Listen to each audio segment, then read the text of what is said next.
ماي هيوت بزي ماي نمحساب بطعمي كبيد كم مخانو زتلعله ኣብ ምድርን ስርዓተ ፀሓይን ወፃእን ዝርከብ ህይወት ንምድህሳስ ወይ ድማ ዲቴክት ምግባር ተመናበርቲ ስነ ህዋ ብተዘዋዋሪ ህላወ ማይ ንምርግጋፅ ይፅዕሩ። ማይ 3/4 ገፀ ምድሪ ዓለምና ዝሽፍንን 2 ሲሶ መጠን ክብደት ኣካልና ትሕዝቶ ዘለዎን ብብርክት ዝበለ በዝሒ ዝርከብ ፈሳሲ እዩ።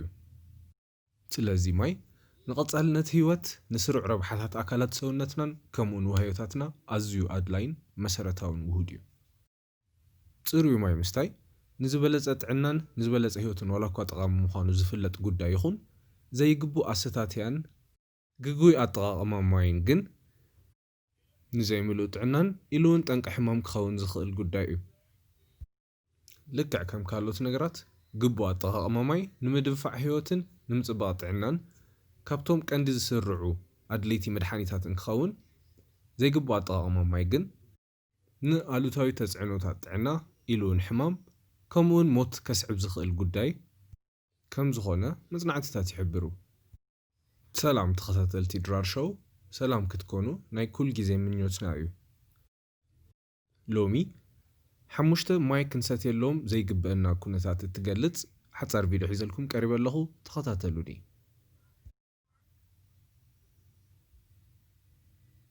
ማይ ንህላወ ህይወትን ንዘላቐ ቀጻልነት ህይወትን ዘድሊ ቀንዲ ተፈጥሯዊ ውሁድ ዋላ እኳ እንተኾነ ካብ ዝግባእ ንላዕሊ ወይ ድማ ብዘይግባእ መንገዲ እንተተወሲዱ ወይ ድማ እንተተሰትዩ ግና ንጥዕናና ኣሉታዊ ሓደጋ ኢሉ እውን ሕልፈት ህይወት ከስዕብ ዝኽእል ነገር እዩ።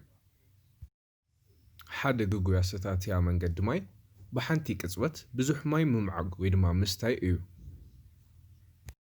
ኣካልና ብዙሕ ትሕዝቶ ማይ ዘለዎ ፈሳሲ ብቕልጣፈ እንተደኣ ረኺቡ እቲ ማይ እንከይተኸዝነ ብሽንቲ መልክዕ ንኽውገድ ይእዝዝ።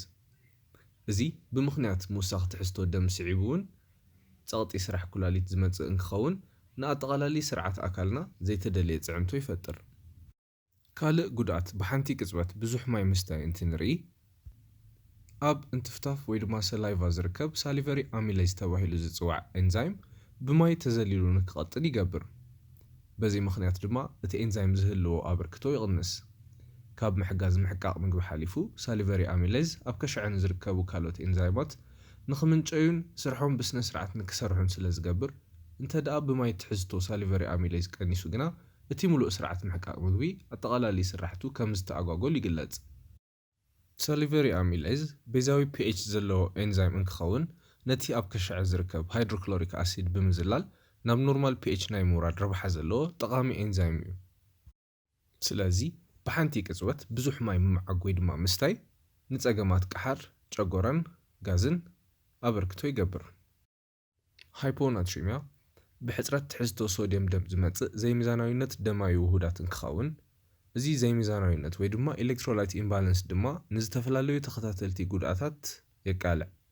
ንኣብነት ምዕብልዋል፣ ተምላስ፣ ፈልፂ፣ ድኻም፣ ምዕፃይ ሸውሃትን ዝኣመሳሰሉ ምልክታት ዘርኢ ኩነታት ዘይሚዛናዊነት ፈሰስቲ ዋህዮታት እዩ። ኣብ እዋን ምግቢ ምብላዕን ሽዑን ሽዑ ድሕሪ ምግብን ማይ ዘይምስታይ። ድሕርያ ፀቢቕና ምምጋብና ነዊሕ ብርጭቆ ማይ ምስታይ ዋላ እኳ መርዋይን ሰሓባይን ሓሳብ እንተኾነ ንስርዓተ ምሕቃቕ ምግብና ግና ብዘይፀባቕ መልክዕ ክኸውን ከም ዘለዎ ሓኻይም ይመኽሩ። ብዙሕ ማይ ድሕሪ ብምግቢ ምፅጋብና እንተደኣ ሰቲና ንስምዒታት ምውጣር ከሽዕን ምምላእ ኣየር መዓናጡን ከምኡውን ፀገማት ምሕቃቅ ምግቢ ወይ ድማ ኢንዲጀስሽን የቃልዕና። ድሕሪ ምግቢ ብዙሕ ማይ ምስታይ ነባራዊ ሙቐት ኣካል ወይ ድማ ባዲ ቴምፕሬቸር ንክትሕት ብምግባር ነቲ ስሩዕ ስርዓተ ምብልዕሊ ኣካልና ወይ ድማ ሜታቦሊዝም ንጥፈቱ ንክቕንስ የገድዶ። እዚ ከዓ ንፀገማት ልብን ንድኻምን የቃልዕ። ካብዚ ብተወሳኺ ዝተዛበዐ ስርዓተ ምሕቃቕ ምግቢ ድማ እቶም ዝተመገብናዮም ንጥረ ነገራት ወይ ድማ ኒውትሪየንትስ ብኣግባቡ ናብ መዓናጡና ንኸይሰርፁ ዕንቅፋት ይኸውን። ስለዚ ተመጣጣኒ በዝሒ ዘለዎ ማይ ብተለምዶ ካብ 150 ክሳብ 200 ሚሊ ሊትር ቅድሚ ምግቢ ምብላዕናን ድሕሪ ምብላዕናን ኣብ ዘሎ ኣብ 1 ሰዓትን ፍርቅን እዋን ምስታይ ተመራፂ ይኸውን። እዚ ኣወሳስዳ ማይ እዚ ነቲ ስርዓተ ምሕቃቕ ምግቢ ናብ ሚዛናዊነት ንከምፅእ ብምግባር ኣዝዩ ንጡፍን ስሩዕን ምሕቃቕ ምግቢ ንክህሉ ናይ ዓርሱ ግደ ኣለዎ። ኣዝዩ ዝሓለ ማይ ዘይምስታይ ዝሑል ማይ ኣብ ስርዓተ ምሕቃቅ ምግቢ ንዝተሳተፉ ቱቦታት ደም ብምትሓት ሙቐት ምኽንያት ንኽሽምረሩን ንኽጸቡን ስለ ዝገብር እቲ ኣጠቓላሊ ስርዓት ናይ ምግዳብ ባህሪ ዘለዎን ንምሉእ ምስራፅ ንጥረ ነገራት ምግቢ ወይ ድማ ኒውትሪየንትስን ከም ዝጻባእ ሓበሬታታት የረድኡ። ዝሑል ማይ ኣብቲ ዝተመገብናዮ ምግቢ ዝርከቡ ቅብኣታትን ዘይትታትን ብትሑት ሙቐት ምኽንያት ናብ ደረቕ ነገር ወይ ድማ ሶሊድ ስቴት ንኽቕየሩ ስለ ዝገብር ስርዓተ ምሕቃቅ ምግብና ከም ዘዛዊዕ ይግመት። ኣዝዩ ዝሓለ ማይ ብኣጋጣሚ ደኣ ሰቲኹምዎ እንተኾይንኩም ንሕማም ርእስን ንመርዘንን እውን ከም ዘቃልዕ ይዝረብ ወይ ድማ ትፈልጡ ትኾኑ። ካብዚ ብተወሳኺ ኣዝዩ ዝዝሓለ ማይ ምስታይ ንቁስለት ጉሮሮ፣ ንቃንዛ መጋጥምትን ንምትሓት ህርመት ውቅዒት ልቢ ከም ዘጋልጽ ሓኻይም ይዛረቡ። ስለዚ ተኸታተልትና እዚኣቶም ፀገማት ንኸይጋጥሙና እንተደኣ ደሊና ኩል ግዜ ኣብ ሙቐት ክፍሊ ወይ ድማ ሩም ቴምፕሬቸር ዝርከብ ዛሕሊ ዘለዎ ማይ ክንሰቲ ይምረጽ። ማይ ደው ኢልካ ወይ ድማ እንዳሰኩምካ ዘይምስታይ ቅርጽን ኣቀማምጣን ውሽጣዊ ኣካላት ሰውነትና ብፍላይ ኣቀማምጣ ኩላሊት ኣብ እዋን ምኻድን ኣብ እዋን ጠጠው ምባልን ፍቱሕ ወይ ድማ ሪላክስድ ስለ ዘይከውን እቲ ስራሕቲ ምጽራይ ፈሰስቲ ሰውነትና ብስሩዕ መንገዲ ንኸይካየድ ይገብር። እዚ ድማ ቅድም ኢሉ ዝተጠቕሰ ዘይምዛናዊነት ደማዊ ውህዳት ወይ ድማ ኤሌክትሮላይት ኢምባላንስ ብምኽታል ንፀገማት ልቢ ድኻምን ሕማም መጋጥምትን ወይ ድማ ኣርትራይትስ የቃልዕ። ካብኡ ብተወሳኺ ማይ ደው ኢልካ ወይ ድማ እንዳሰጎምካ ምስታይ ብሓንቲ ቅጽበት ብዙሕ መጠን ዘለዎ ማይ ንኽንሰቲ ስለ ዘገድደና ቅድም ኢሉ ከም ዝተጠቐሰ ኣድለይቲ ንዘይኮኑ ኣሉታዊ ተፅዕኖታት ማይ ከም ዘቃልዐና ይግመት። መጠዓዓሚ ወይ ድማ ፍሌቨርስ ዝተሓወሶም ዕሹጋት ምህርትታት ማይ ዘይምስታይ መብዛሕትኡ እዋን ብስራሕ ወይ ድማ ብኢንኮንቪኒየንስ ምኽንያት ካብ ሹቕ ወይ ድማ ካፍቴርያ ዕሹግ ምህርትታት ማይ ብምግዛእ ንኽንሰቲ ንግደድ ንኸውን። እዚኣቶም ምህርትታት ግና ንተፈታውነት ኢሎም ዝሕወሱ ካብ ሽኮርን ካልኦት ኬሚካላትን ዝተሰርሑ መምዐርቲ ንጥዕና ዘለዎም ኣሉታዊ ጽልዋ ካብቲ ማይ እንረኽቦ ጥቕሚ የፋልሱ። እዚኣቶም ሽኮራትን ካልኦት መጠዓዓምትን ንሕማም ሽኮርያ፣ ልዑል ጸቕጢ ደም ከምኡውን ካልኦት ፀገማት ጥዕና የቃልዑ። ስለዚ ትኽክለኛ ጥቕሚ ማይ ንምርካብ እንተደኣ ደሊና ዕሹግ ዘይኮነ ወይ ድማ ካብ ፋብሪካ ካብ ምህርቲ መልክዕ ዘይወፅእ መጠዓዓሚ ዘይብሉ ወይ ድማ ተወሳኺ ኣዲቲቭስ ዘይብሉ ማይ ምስታይ ተመራፂ ይኸውን። ስለዚ ተኸታተልትና ማይ ብኣግባቡ እንተደኣ ዘይተወሲዱ ጠንቂ ሕማምን ምኽንያት ጉድለት ጥዕናን ክኸውን ዝኽእል ንጥረ ነገር እዩ። ኮይኑ ግና ንህይወታውያን ብጣዕሚ ኣዝዩ ኣድላይን ብዙሕ ጥቕምታት ዘለዎን ንጥረ ነገር ድማ እዩ። ግቡእ ኣሰታትያ ማይ ኣብ ሰውነትና ዘምፀልና ጥቕምታት ንምርኣይ ዝኣክል ቀዳማይ ስራሕቲ ምፅራይ ኣካላት ሰውነትና ወይ ድማ ዲቶክሲፊኬሽን እዩ።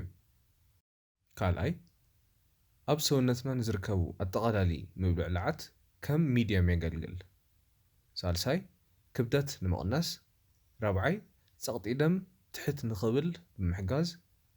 ሓምሻይ ኣብ ኮላሊትና ጸጸር ንኸይፍጠር ይገብር። ሻድሻይ ፀገማት ድርቀት፣ ካንሰር ከምኡውን ሕማም ልቢ ይከላኸል። ስለዚ ማይ ብዝተረጋግአ ወቕታውን መጠኑ ዝሓለወን ኩነታት ክውሰድ ዘለዎ እንክኸውን ዝተመጣጠነ ሙቐት ዘለዎ ማይ ብሓንሳብ በቢ ዝተወሰኑ ማዕጓታት ኣብ ዝተፈላለዩ ምሩፃት እዋናት መዓልቲ ክስተ ዘለዎ እዩ። እዚኣቶም ጊዜያት ድማ ንግሆ ቅድሚ ምንም ነገር ምግባርና ልክዕ ካብ ድቃስ ምስ ተሳእና ካብ 1 ክሳብ 2 ብርጭቆ ማይ ምስታይ፣ ምሸት ቅድሚ ድቃስ ሓንቲ ብርጭቆ ማይ፣ ቅድሚ ወይ ድማ ድሕሪ ምግቢ ዘሎ 1 ክሳብ 2 ሰዓት ዘሎ እዋን፣ ኣብ እዋን ሓያል ጽምኢ ዝስምዐና ግዜ ብዙሕ ማይ ኣብሲሕካ ዘይምስታይ ኣይንረሳዓዮ ጥራይ እምበር ቅድሚ ወይ ድማ ድሕሪ ኣካላዊ ምንቅስቓስ ዘሎ ፍርቂ ክሳብ 1 ሰዓት ኣብ ዝርከብ እዋን ማይ ምስታይ ተመራፂ ይኸውን። ሓደ ሰብ ኣብ መዓልቲ ክወስዶ ዝግባእ መጠን ማይ ብመጠን ክብደት፣ ዓይነት ሰውነት ከምኡውን ባህርታት ኣካላዊ ምንቅስቓሳትን ኣመጋግባን ዝውሰን ጉዳይ እንክኸውን ብማእከላዊነት ግና ካብ 2 ክሳብ 3 ሊትሮ ማይ መዓልታዊ ብኣግባብ ዝተመልኦ መልክዕ ክውሰድ ከም ዝግባእ ሓኻይም ይመኽሩ። ስለዚ ተኸታተልትና እዚኣቶም ማይ ክንሰትየሎም ዘይግበአና ኩነታት ብምስትውዓል እቲ ትኽክለኛ ረብሓ ማይ ንምርካብ ምኽርታት ኣብ ተግባር ነውዕል። ስለ ዝተኸታተልኩምኒ ኣዝየ የመስግን። ድራር ሾው